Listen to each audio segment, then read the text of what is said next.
Olá, todo mundo. Cara, acabei de gravar. Na verdade, eu não gravei. Eu estava falando aqui, falei minutos, e quando vi, não estava gravando. Então vamos lá. Vamos tentar de novo, agora gravando de verdade.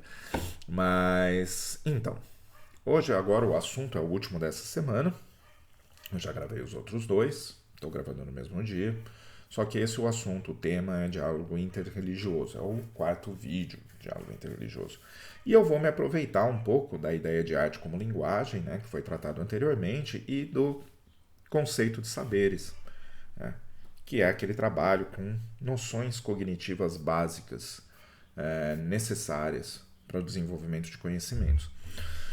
Bem, pensando nisso, na questão das religiosidades, nós podemos pensar na religiosidade também como tendo fundamento. Há fundamentos básicos para definir, né, o que é um budismo ou o que é uma escola budista. Quais são esses fundamentos? Alguns fundamentos básicos, eu vou partir do budismo, que eu acho que é mais claro para mim. Alguns fundamentos básicos é as quatro nobres verdades, a verdade do sofrimento, a verdade das causas do sofrimento, a verdade da cessação do sofrimento e do caminho que leva para a cessação do sofrimento. Nós temos também o conceito e noção de interdependência, que é super importante, é muito importante para o budismo. E nós temos também outros fundamentos, que é a insatisfatoriedade do samsara, ou seja, do ciclo de sofrimentos, a insatisfatoriedade, o sofrimento, a existência do sofrimento dentro do samsara, a existência da impermanência dentro do samsara e a possibilidade de. É que eu falei insatisfatoriedade e sofrimento, né, meio que tá, né, junto, né? Então, a impermanência dentro do samsara, a não existência de um eu inerentemente existente, ou de algo inerentemente existente, que está junto, né? Você acaba tendo uma relação com o conceito de permanência, e a possibilidade de libertação dessa condicionalidade aflitiva.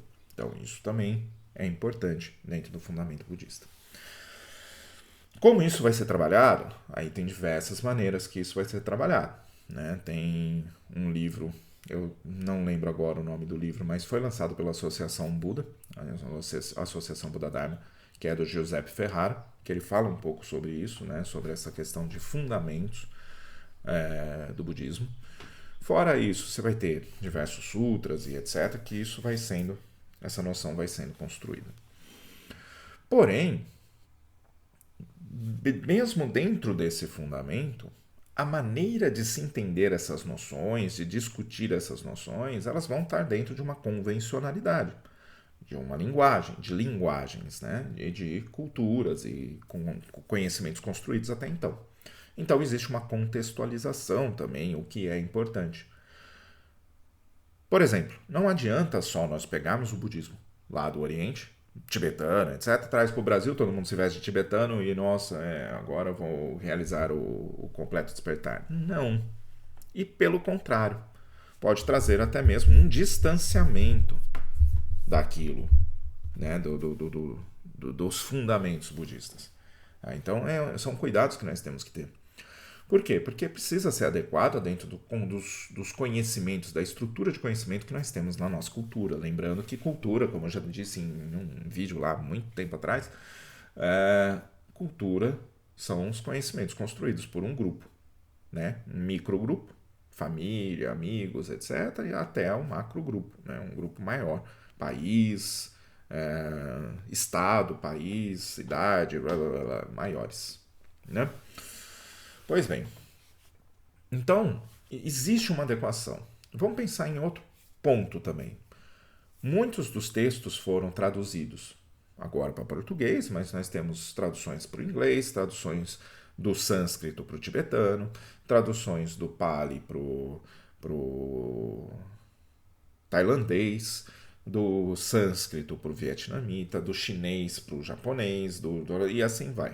Então, traduções. As traduções elas passam por interpretações do tradutor, porque não é possível fazer uma tradução exatamente igual, pois as estruturas linguísticas elas se diferem. Tá? Então, nós temos já interpretações que estruturam o entendimento dessas religiosidades, dessas religiões. né?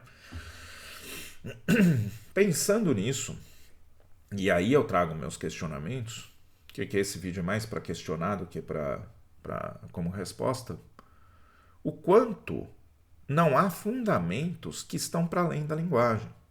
Como assim para além da linguagem? Fundamentos que servem como estímulo para pensarmos e investigarmos a realidade e trazermos a mudança social, individual e etc. que gostaríamos de conseguir a partir daquele objetivo indicado pela nossa religiosidade, né? Ou seja, vamos para o ponto que eu acho que é um ponto delicado, mas que precisa ser tratado.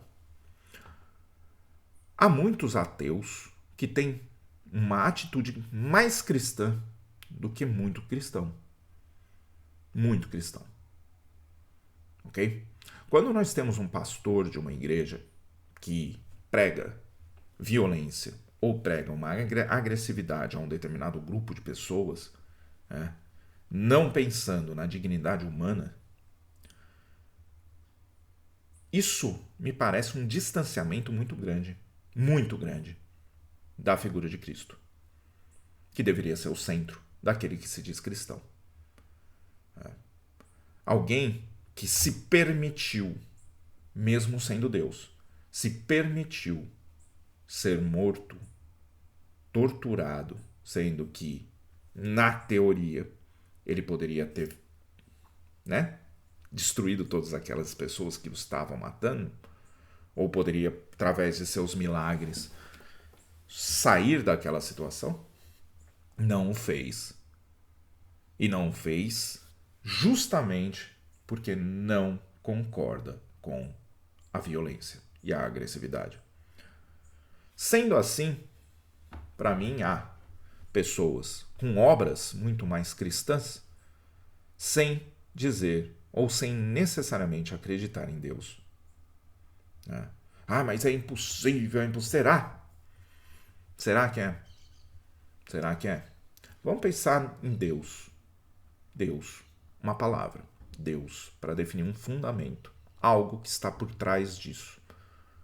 E se a pessoa, mesmo não acreditando em Deus, nessa definição de uma palavra que é ensinada de maneira muitas vezes torta por diversas igrejas, mas acreditar naquele fundamento que há por trás. De um Deus criador, etc. Não necessariamente, mas de uma verdade. De uma verdade, de uma realidade que o entendimento dela pode trazer benefícios sociais, benefícios de diminuição do sofrimento para as pessoas. Então fica meu questionamento mesmo. Será que a palavra ela tem tanta importância assim? Numa determinada época tinha. Antes do tempo que nós estamos aqui, de discussões linguísticas e etc., e aí nós podemos entrar em Wittgenstein e outros filósofos, eu acho que já está na hora de repensar um pouco essas noções.